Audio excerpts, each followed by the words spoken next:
আজ আমরা যাব হায়দ্রাবাদের চৌমাল্লা প্যালেসে। চারমিনারের ভিড় পেরিয়ে দুপা হাঁটলেই একটা লোহার গেট, তার উপরে ঘড়ি টিকটিক করছে সেই 1750 সাল থেকে। গেট পেরোলেই চৌমাল্লা প্যালেস। চৌ মানে চার, মহল মানে প্রাসাদ। 1750-এ সালাওয়াত জং শুরু করেছিলেন। পরে নিজাম আলী খান 1769-এ 4টি মহল গড়েন।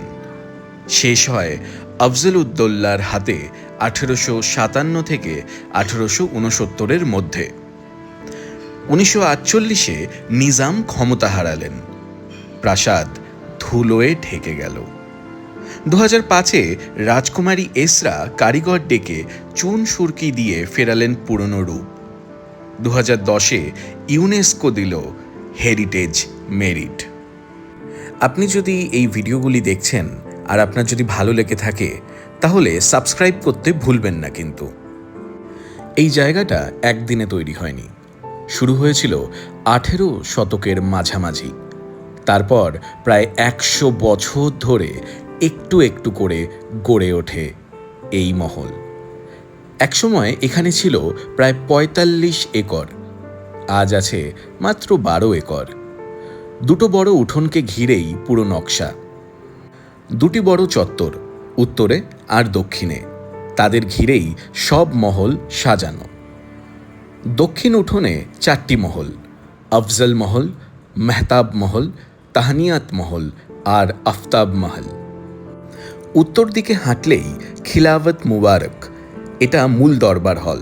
ভেতরে ঢুকলে প্রথমে চোখ যায় উপরে, 19টা বেলজিয়াম ক্রিস্টালের ঝাড়বাতি, আলো পড়লে দেওয়ালে ছোট ছোট তারা নাচে। নিচে সাদা মার্বেলের মঞ্চ। একসময় এখানে আনুষ্ঠানিক সভা হতো, আজ শুধুই নীরবতা।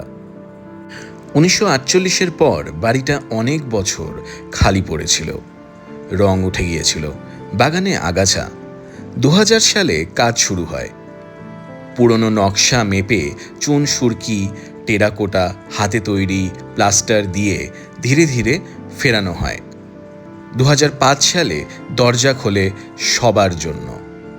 2010 সালে এই সংরক্ষণের জন্য ইউনেস্কো এশিয়া প্যাসিফিক মেরিট পুরস্কার আসে।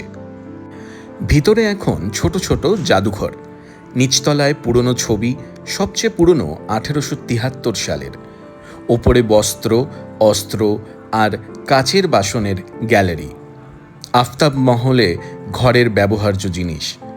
দক্ষিণ পূর্ব কোণে গাড়িঘর, পুরনো রোলস রয়েস মোটরসাইকেল। পশ্চিম ফটকের কাছে 3তলা ঘড়ি টাওয়ার, 1750 থেকে চলছে। আজও প্রতি সপ্তাহে হাতে দম দেওয়া হয়।